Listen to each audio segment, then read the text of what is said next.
Hello guys, nag-request na naman si Bossing ng chocolate cake. Ayan, so ang ating equipment, hand mixer, bowl, measuring cup. Dalawang set ang measuring cup ko. Isa is wet, isa is dry. Tapos mayroon tayo ditong spoons.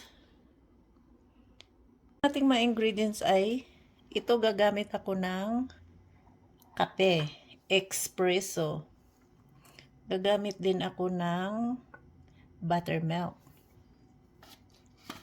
vanilla, baking soda, baking powder, cocoa powder,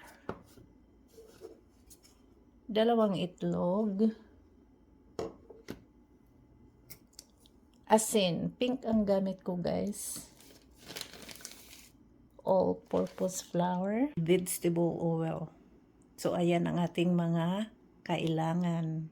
Mix na natin ang ating mga dry ingredients. Kailangan natin ng 1 3/4 cup all-purpose flour.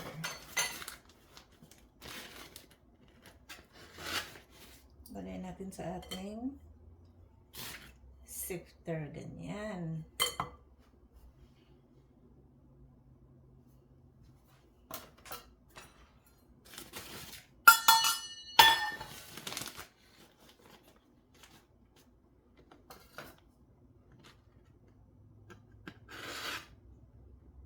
That's 1/2.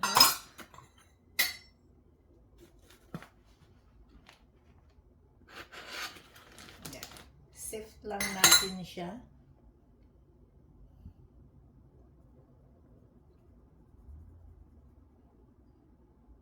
Ayan. Ganon din ang sugar guys. Dadaan dito. Kailangan natin ng 1 3/4 cups. Ayan.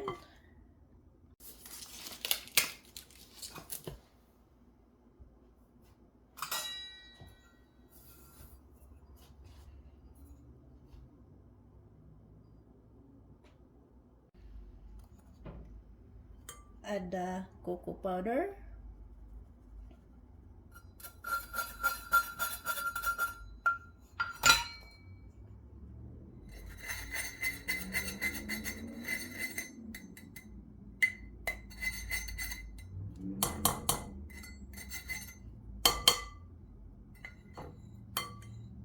So we need instant coffee, about 2 teaspoons. So we add the baking powder, 2 teaspoons, and 1 teaspoon baking soda, 1 teaspoon salt, 2 teaspoon espresso, aka instant coffee. Mix all the dry ingredients together in the bowl.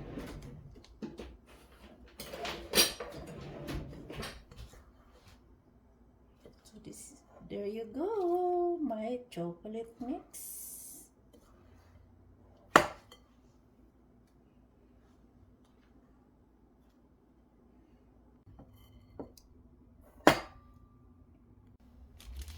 So let's add our wet ingredients to the dry. Olive oil,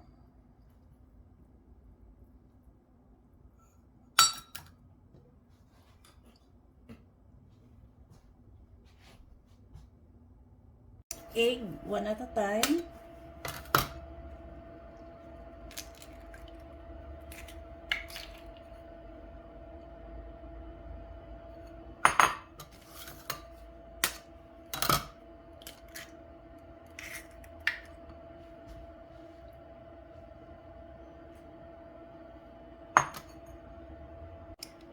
1 teaspoon vanilla.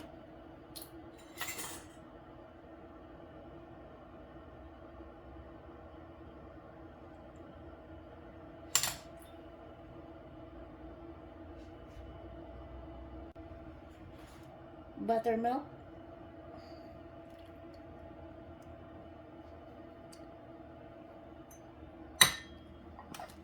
And coffee.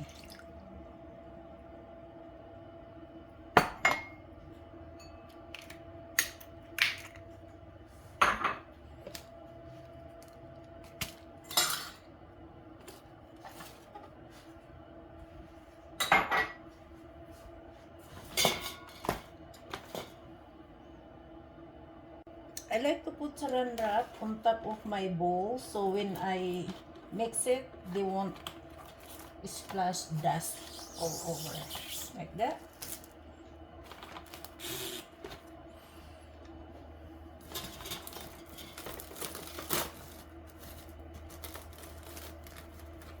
Yeah, to prevent from splashing dust, and cut a hole for your hand mixer. Like that. Now let's see if it works. I did it before. I'm sure it will work this time.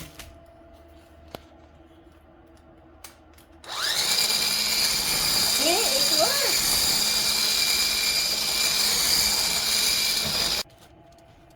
So dito, i-ano natin yung ating baking pan. Lagyan lang natin siya ng oil. Ganyan. Para ang ating cake ay hindi didikit. Ready na ang ating oven at 375. So now, pour na natin ang ating cake mix dyan.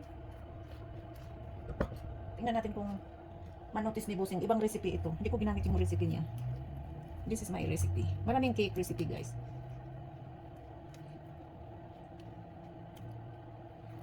Pero kung ayaw nyo ng maraming trabaho, bili kayo ng cake box, cake mix box. Gusto ko yung brand na, ano ba yan, Delo? Pero gusto ko ako na lang gumawa. Madali lang naman.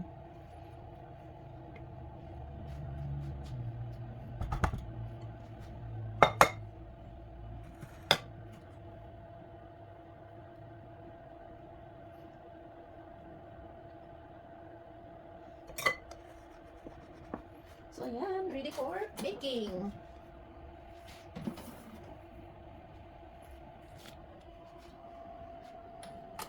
Yan, madali lang, di ba?